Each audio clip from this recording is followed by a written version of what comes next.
Welcome back to the show, everyone. I'm joined by my special guest today, Kailee Hamre. How are you today, Kaylee? Good. How are you? Good. I'm so excited to have you. I had put out a call on LinkedIn. I think I was just asking for people who might not have come from a traditional tech background, who were freelancing or moonlighting in their spare time in addition to their full-time job. And you had raised your hand. It was great to get you scheduled and get you on the podcast because we were just talking a moment ago. You definitely do not come from a traditional tech background. And I think this is exciting for a lot of our listeners who are really interested in getting started in tech or development or whatever you want to call it. And they're not coming up through those traditional means. But let's start with just kind of an introduction of yourself. So, Kaylee, tell us about yourself and what do you do now? Let's start with the now and present. Right on.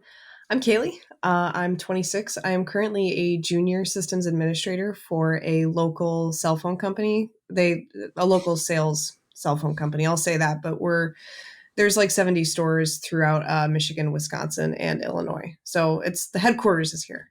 What were you doing before? I was a medical laboratory scientist, or an MLS. I have a 4-year degree in that, which I got through traditional university. Went to class every day for 4 or 5 years. Did community college before that. But yeah, so basically anytime you present a specimen to your healthcare provider, whether that's blood, pee, what have you, it would come into my hands next. And whatever results you get back were looked at by me before that got released. And then I'm also in rural Michigan, so I would also draw your blood. So kind of the whole You're circus. you're either like the worst person of someone's day or the best person. I've had my blood drawn by all kinds, and I like to think I have pretty good veins. But there was this one old lady at my doctor's office who cannot find my vein to save her life, and we're a complete sidebar on this. No, Like, yeah. like I don't think it's hard to take blood from my arms, and this one lady managed to just make me swell up and bruise like no one's business. I've been both. I've been both the person who hits, you get somebody in and they'll be like, nobody ever gets my blood. And I've been the person to get them. And then I've also been, nobody has a hard time with me. And I'm like, 6 pokes in and, because, that's, that's how I'm sure will be like it's an that. art more than a science. So, Kaylee, you're poking and prodding people. You're checking their various bodily fluids. Somewhere along the way, you decided you wanted to make a jump. What was kind of that catalyst moment that you realized, all right, I don't want to do this anymore? So I was pregnant with my daughter, my second child, and it ended up being my first kid. I had preeclampsia, so I was super, super sick at the end. And with my second daughter, I was like kind of having some contractions and stuff. So I didn't anticipate this to be my last shift. But my very last shift that I worked, was supposed to work an additional week. I was exposed to COVID, which, okay, so what? Like a lot of my coworkers would say, like, big deal, you're not special. But then that patient also ended up having tuberculosis. So that was like super scary by itself. I was like, man, that really sucks. And, going into labor and everything, that was just like a really kind of not fun thing. And yeah, I remember not to be like TMI, I had my kid, I pushed my daughter out of my body and I was like, I'm done. I can't do this. Like, it was like a light switch went off. I'm like, I can't live like this anymore. I was working third shift. And then also coming out of that field, I had to do an internship that was unpaid. So it was just like 2 years and it was during COVID. So it was just really, really tough. Like, I never had a normal experience. And like a lot of people, I'm sure a lot of my coworkers would look at me and say, well, if you stuck it out, things are kind of normal now. But it's like, no, they're not. Like RSV, flu, COVID, we have 3 different things going on now, so it's like, it's just, I went to my doctor like 2 months ago. She had a mask on. I went 2 weeks ago. She didn't have a mask on. It's not normal. I never worked a shift where I didn't wear a mask. I had to be trained on how to use PPE, which is like Spanish flu. Like, that's crazy. Like, that's not what I signed up for. it was marketed to me like CSI, cool, you don't have to talk to people, which like I never minded drawing blood until I was exposed to some of the things I was exposed to, MRSA, all the scary things you hear about, I was regularly in contact with. Oh my goodness, I didn't even think about that. It's like the fine Yeah. print on the back of the brochure. Oh yeah, Yeah. if you're a people person, it's probably great. You get to talk to all kinds of people. But yeah, you're also opening yourselves to every single disease possible through bodily fluid transmission. So I don't blame you at all. That Yeah. sounds awful. I Um, really loved the idea of it, and I did fun side fact, I have a published paper. I was really into like my sciences when I was in college, and like I really do enjoy procedures. I do a lot of baking at home. Like it is something that I really love, but the nature of the field, especially in a rural area, just it beat it right out of me. I was like, I can't. yeah, This is not sustained. Like I missed in one year. I missed every holiday. I missed Thanksgiving, Christmas, Christmas Eve, New Year's, partially taking it because I wanted the shift differential, but like yeah. it just, I'm like, I'm gonna have to work at least two of these a year, and I can't do that. Like that's not for me. What made you choose tech? Yeah, I've gotten this Yeah. question. I've had this come up a number of times. When I was in high school, I did websites, so I don't really know how I got into it. Like the kids my age will probably recall either Neopets or MySpace or, forums where sometimes you'd use like HTML-esque tags, and it just kind of snowballed. And through one way or another, I ended up doing some WordPress websites on the side for cash in high school. Going into community college, I got burned real bad a couple of times where contractual obligations were not met, or things happened and I had to pay people back money, which being Mhm. in a situation where I was a community college student, it was just like not going to work. So I stopped doing it. I focused on my studies. That's how I kind of got tossed down the biology and medical lab rabbit hole. And then we were on a drive, and my husband actually suggested to me, he's like, why don't you pick up programming again? He has a friend who has been a mentor to me, who is a very successful programmer, and I floated the idea of doing a boot camp, but boot camps are super expensive, so I Yeah. was like, I'm just going to try to do this for a couple of months, free code camp, Code Academy, whatever, and see what I can do. And now here I am. Well, that's awesome. So you had said previously you're not doing the programming part right now. You're doing system administrative work. How did Were there not an opportunity to just jump in the programming Yeah, or it was in rural Michigan where I'm at. It's just not, the opportunities are few and far between. So yeah. I saw a lot of outs to get out of the hospital field. I interviewed for and applied for many jobs. One was like a health inspector type role. One was the community college I went to had an opening as like a math and science mentor to students. And so eventually this systems administrating role popped up. Yeah, that's my awful cat. Um, and all throughout college, I worked in a help desk. So, it's tough because when I see a lot of these posts, kind of advocating for, what do you recommend, or, having conversations about like how to break out of whatever you're doing now into tech, you have to do something. And so I just had the benefit of having been in a help desk role, which then got me, originally it was advertised as like a help desk technician, but I took on additional duties and they were willing to bump up the title to junior systems administrator, which looks good. I'll take what I get. Yeah. And then I do program on the side. I do a lot of freelance work, and I've had some success with that, particularly in just learning, in being able to gain a mastery of frameworks and things like that. That has been very helpful. Well, let's talk a little bit about the freelancing work. How many projects are you usually taking on at one time? Too many. I'm trying to think right now. I have usually like three or four at any given point in time, and it's just like spinning plates, like I try to, and like also keeping in mind, like not all of those projects always work out too. Like I had one who gave me like a half deposit, and then I sent them, essentially something I would be proud to deploy, and they hated it. And so we just didn't end up deploying it, which happens, Yeah. and I walk away from that going, well, they didn't feel like they had the time to give me to fix the things they wanted to work on, if that makes sense. So I was like, Yeah. well, yes, you gave me some money and I built something really cool. So, and I know more React now than I did 6 weeks ago or whatever. So I'll take what I get. Um, but yeah, like 3 or 4 usually.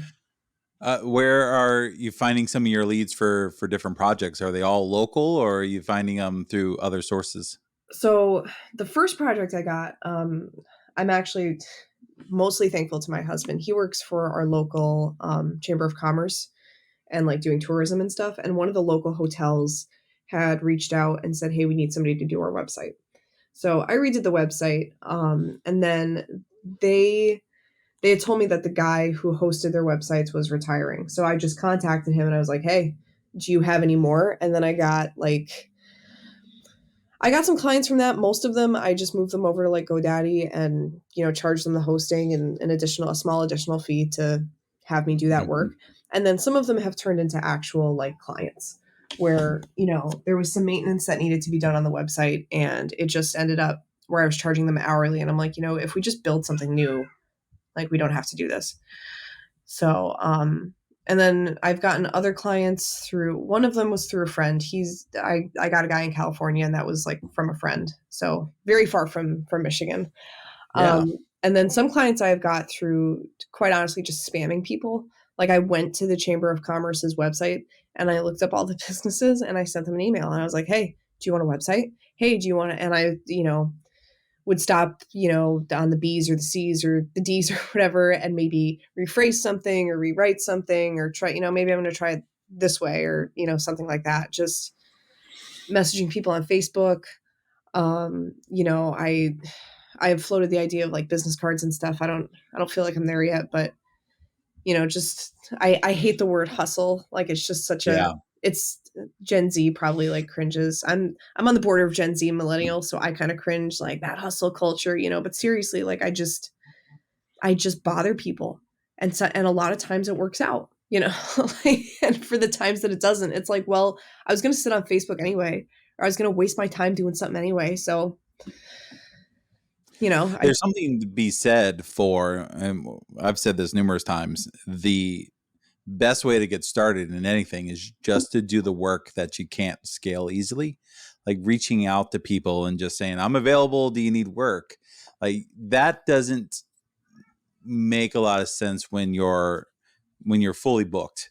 And right. but when you have nothing to do or you're looking for projects, it makes a ton of sense to just reach out to people and say, I'm looking for something to do. I have time available. I have these skills. Can we make a match? And yeah, Right. that makes a ton of sense. And eventually, you'll just get so busy that you won't have You don't time to do that anymore because the work's right. all coming to you. And as a super new dev, you hear it a lot through, whatever resource you might be looking at on that day, YouTube videos, books, LinkedIn especially X. Yeah. Everybody says, offer to do work for people for free if that's what it takes. Volunteer your time. Find a women's shelter or an animal shelter or something that you can do work for. And yeah, I my very first clients and even clients now, truthfully, I am probably just breaking even, like with Yeah. the amount of time that is required of me to put in because I'm new, because I don't know what I'm doing and I make a lot of mistakes and I spin my wheels a lot on problems, but part of me at one point just said like, hey, I'm not particularly interested in this project I'm working on. Like I'm not super stoked to do like a, a website for this business, but it's an opportunity. And if they're paying me to learn something, even if I'm not Hmm. making like buckets of money, it's better than nothing. And like, especially being a new dev, like, I don't know, I just had a hard time coming up with stuff. Like, I did not want to build a to-do list. I did not want to build tic-tac-toe. Like, that stuff is cool Yeah. when you're learning syntax, but like, I can't memorize how to do that. Like, I'm not, the university I went to for my lab science degree, I went to Michigan Tech. If anybody's here, go Huskies, whatever. um, it's mostly an engineering school. And I went in there originally as an engineer, and I felt super stupid because I quit that field because of programming, because I didn't understand, because I wasn't keeping up as quickly as everybody around me. Everybody around me was super smart, and I didn't feel like I could keep up, and I had to take a bunch of, they give you like this test, and then they place you in a class for software, for programming, and they put me in like the lowest one, so I would have to work for 2 semesters to get college Hmm. credit. So I looked at it, and I switching around my major a bunch. I did take a couple of programming classes, and I was like, man, I'm really bad at this. Like, it takes me way more effort than anybody else. I don't understand things as quickly. So to me, a lot of tutorials and instructional videos and books and stuff, they're great, but I have to literally do something 10,000 times and screw it up and break it and do it again. And, the way I learn, I think it kind of lends itself towards the way I've been doing things. So, I mean, Yeah. teach their Yeah. own. If you get off on tic-tac-toe, you're like able to learn on that.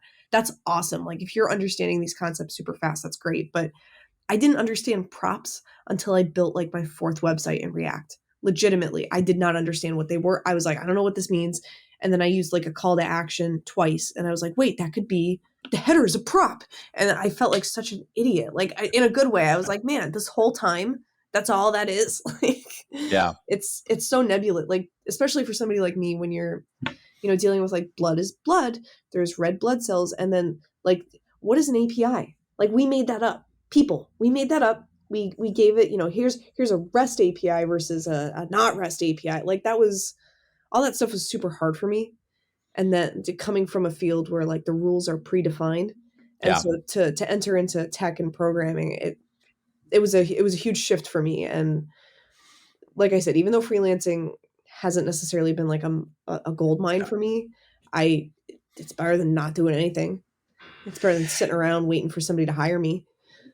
You're hitting on a huge point that you, as someone who comes from a medical field, like the amount of certification, guidelines, and uh, accountability that you had as a medical professional, we have none of that Right. over in software development, in tech, in programming, whatever you want to call it. We have none of that. It's the wild west Yeah.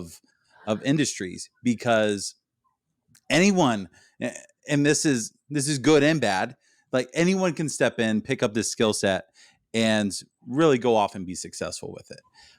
But to that Absolutely. extent, we're making the rules up as we go. Yeah. And like you're making a great point. Like things with like React's a great example. You're going in and you're learning this concept, and it's one of those things that probably makes a lot more sense if you were there 15 years ago, realizing we have a problem. How do we solve this problem? Well, we have to do this thing and this thing. And that's how our Anglers come around. This is how our Reacts come around, our views and so on. We're just continuously solving a problem, but then making 15 new problems Right. and No, having to 100%. solve those as well. Uh, and I can see that as super frustrating. And I still have that frustration myself going into something new. And it's just it actually used to be easier, Yeah, I right. think. And like, I try, like, to compare, I recently was the current degree I'm completing through Western Governors University, just to kind of break past those sort of HR barriers, in software engineering. You could pick like Java or C sharp, and I decided to do C sharp, just Good choice. because thanks. Um, just based on like the limited stuff I looked at, there's on the coasts, which is where we probably want to go. My family's on the East Coast. There seems, especially on the East Coast, there seems to be some C sharp job openings. So I'm like, well, I guess I'll pick that one. And a local opportunity popped up, and I went in for the interview, and I was like trying to learn some quick C sharp, which sounds like absolutely ridiculous. And looking at it, I was like, oh my God, this is like big kid stuff. Like, React is literally just do whatever and it works. Like, Yeah. you can just pump out garbage and it works usually. Like, Next.js is kind of that was another thing, right when I started learning Create React App, like officially got like, no, you shouldn't use this anymore from Facebook. And so I in addition to React, started teaching myself Next, and like that was Hmm. super helpful. But man, to look at like an actual, I hesitate to say actual programming language, but like, JavaScript is so nice. It's like very polite. Whereas C sharp is like there's this huge barrier to entry. Like you have like I work on a Mac, so like getting my VS Code environment, like Yeah. download these 13 plugins and then follow which kind of project would you like to create? And I'm like, the one that works, like I don't Yeah. know what I'm doing. And then like, Well, yeah, if you ever have issues, ask me. That's my bread and butter right there is C# and .NET. thank you. Well, so Kaylee, let's just kind of talk forward thinking. What's the best case scenario for you for your family? Is it going full time as a developer? Is it staying as a system administrator? What would you like to do? I would like to be a full-time developer. I in my cover letters that I use, I say that I've fallen in love with software development, and like that sounds silly to me. Like I don't know, Yeah. I didn't fall in love with poking people. Like that wasn't. But truly, I think that it's where the future is. Like I imagine when people first became doctors, like there's this TV show on Stars that's called The Nick. Again, Hmm. shout out to anybody who's watched that. It's an incredible show. But it's like when doctors first started doing like surgeries and like washing their hands.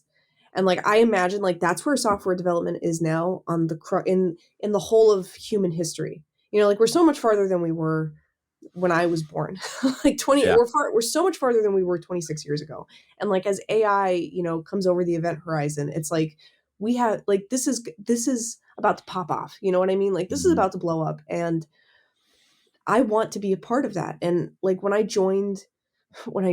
was a medical laboratory scientist, coming off of publishing a paper, I felt like so cool about that. I was like, okay, my name is on something that nobody had written before. You Yeah. can't take that away from me. And like to then become like a cog in the healthcare machine, which I could go, ad nauseum about, but to go from that high of my life where like this guy I did the work with, a community college professor told me about this guy, this author of a book, and then come to find out the guy I got my publication with worked with that guy. It was like, wow, this is so cool.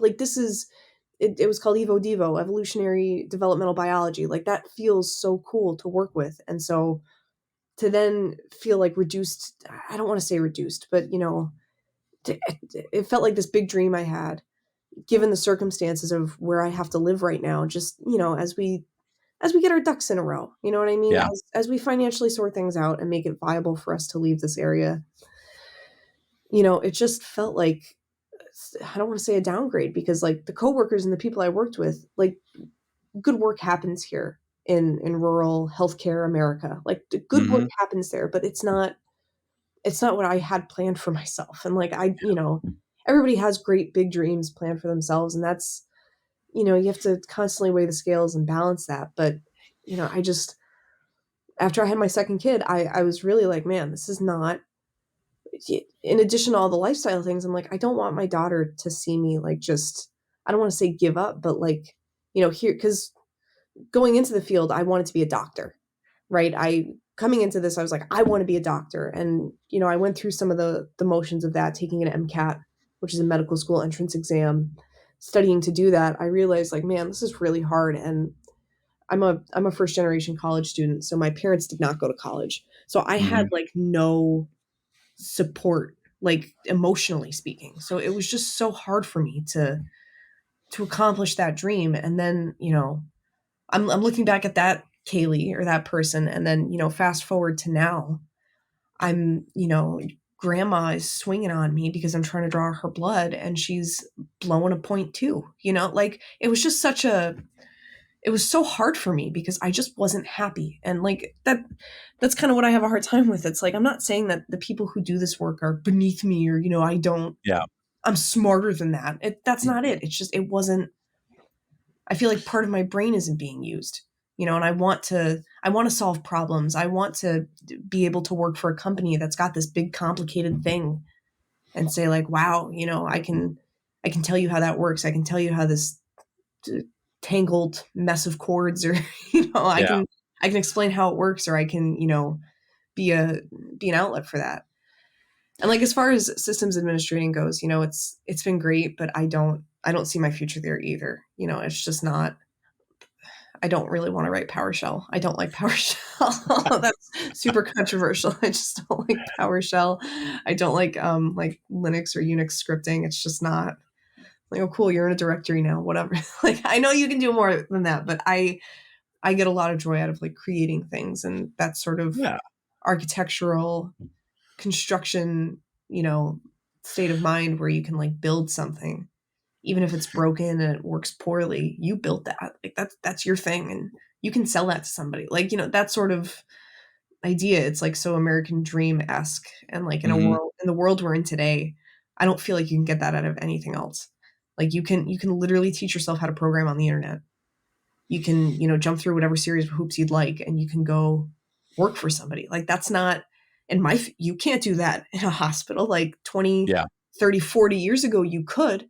I had coworkers who did not have degrees, but they had just built themselves up, drawing blood, and then all of a sudden they're a lab scientist. Like, yeah, you could have done that in the 60s, 70s, 80s, but now it's like the only place you can do that is tech. Really, the only place you can do that is like software development. Like, looking Hmm. at other system administrator qualifications, I was like, man, I am not a systems administrator. Like that's my title, but truthfully, like I don't do a lot of scripting. I don't do a lot of that. So, just cut my ramble short. just I'm just I rambling. think you're having a very like human. It's a very human experience because you had a plan, and I think it's fair to say plans can change. If you get to a point in the plan and you realize this is not the direction I want to be going, you change the direction that you want to go, and you never know. You might be 5 years from now doing software development, living what you think is a dream, and realize maybe this is not what I want either, and I want to go off and do something else. It's extremely fair to say you're allowed to change your mind Yeah. if it's not what you want to do. And I want to wish you all the luck in the world moving on and uh, getting that first just the salary job as a software developer. Yeah, I know you have a family. How do you deal with some of the work life balance of, I guess, working your day job and working your side gigs, and then having a family on top of that? My husband is really, really supportive, but truthfully, like as a woman, as a mom, there's really not a whole lot. Like I can't speak to any. I have a ton of guilt. I have a ton Yeah, of guilt. It's, I just try to remind myself that like, before when I worked as a lab scientist, I worked third shift, so I was gone. I wasn't here for bedtime, and now at the very bare minimum, I'm here for bedtime. Like, I mean, that's got to say something. So yeah, it's really tough, but I'm very lucky to have a good husband, to have our babysitter's pretty cool. We don't live by family currently, but that's part of the motivation too. Is like I want to get out of where I'm at and get closer to where my family is, so that we maybe can call on them for a little bit more support. But finding supportive people in your life is very mission critical, I would say, to like figuring out what you're going to do or like how you're going to do it. Because like if I didn't have my husband, I have no idea what I would do. Or, if he was yeah. just like a deadbeat, I'd be like screwed. Like it would not work out. Well, Kaylee, if there's anyone out there who's listening, they go, I am definitely not doing what I want to be doing. I want to start down the road of software development in any form. What piece of advice would you give that person? That's like so me answering that question is like I feel Yeah, like a clown right now. Like I could paint clown makeup on myself. No, but truthfully, I would just like just offer to do stuff for people. Like I know that I've been in different discords, I've been in slacks, I've been in different groups and stuff like that, and there's always like, how do I do this thing? And it's like just keep building stuff. And like I hate to, especially with the recent controversy, I hate to be this person, but like Chat GPT, like seriously, if it yeah, wasn't for AI, I don't know that I would be as far along as I am. And I mean, if AI has explained it to you 7,000 times, then do something else. I don't know. Like I have resorted to writing code down in a notebook to try to make myself understand it. And if that's what you have to do, like just do it. because truthfully, I've seen this so many places, and it always comes up at the right time for me, is like you don't have to be inherently talented to be good at programming. And there's different schools of thought that disagree with that. And truthfully, like if you're forcing the square peg in the round hole, like obviously if you feel super upset and you don't want to do it, like don't do it. But if you're feeling defeated because you feel like everybody in the room is smarter than you or better than you or whatever, like just don't let that be the reason you stop. Just keep trying and just keep doing it, because eventually you will know what props are, or you will realize what something means. And that moment is like very powerful, because you can be like, okay, I have to keep going, because if I understand more of this, somebody will pay me for it. And like, that's, nobody can take that away from you. Yeah. I have also followed 100 Devs, Leon, and he always, the story that really got me in the beginning, like in his first couple of classes, is, being super poor and then somebody paying him for a website and he bought groceries. And that, like, even as somebody with an active medical lab scientist certification, like that really stuck out to me, because he was like, nobody can take that from you. And it's like, I have the certification, and nobody can take that from me, certainly, but I don't care. I don't want it. Like in the market of today's like healthcare, you have people who are indentured into like, these first shift jobs, or, positions that are inherently desirable. And then people like me who are newer or don't have the experience, we get slotted into third shift and second shift. And that's just, some people don't mind it. Some people can survive it. It wasn't for me. If you want to get into programming, just do it. And if you find yourself stuck, try to get somebody to pay you to do something, because chances are, like I've done work for people like on Shopify. Like I've gone into, which they had the custom Shopify code is like, oh my God, people really make money to write that, huh? Liquid, whatever that is. God love you. Like I've broken into, the back end of Shopify stores and written like JavaScript inside of Liquid to like get something to work. I've picked up whatever I can. I've done like freelance work for ad agencies and marketing agencies, and to varying levels of success. But I always say, like, even if it's not exactly what I wanted to be doing at that moment in time, it's better than nothing. And if you're not getting any momentum, you're going to want to stop. And that's what I think. My husband's friend, who has been a huge mentor to me, shout out to Sal. He's like, just keep going. Just keep going. The only way you're going to get better at code is to write more of it. That's it. That's the whole thing. And it's like somehow very depressing to me, because it's like, I'm not just smart. I can't just conjure up a whole Microsoft in my head. And like, no, you can't. You have to write and write and write again. And like, it's just, that's what it is. And if you write more, you will be better. And if you stop, you're going to stop where you're at. And that's the way the cookie crumbles, and you just got to keep going. Just keep going. That's what I would say. And in a summary, just keep going. Just keep going. I love it. Kaylee, what's the best way for people to reach out to you afterwards? LinkedIn works. Okay. I think I have my GitHub on there too. If you want to send a pigeon to my house, you can. Yeah. I'll put links to all that stuff in our show notes. Thank you. If you're open to it. Yeah, absolutely. Awesome. Well, Kaylee, thank you so much for hanging out with us today. This was a great conversation. I thoroughly enjoyed it. And we'll have to have you back in a year and just kind of see where you are, because I would love to keep in touch and just kind of see where your journey's taken you. Thank you. So thank you so much for hanging out with us, and everyone else, we'll see you next week on the Multithreaded Income Podcast. Take care. You've been listening to the Multithreaded Income Podcast. I really hope that this podcast has been useful for you. If it has, please take a moment to leave a review wherever you get your podcast from. And don't forget, the conversation doesn't stop here. Join us on our Discord at mti.to/Discord. I've been your host, Kevin Griffin, and we'll see you next week. Cha-ching!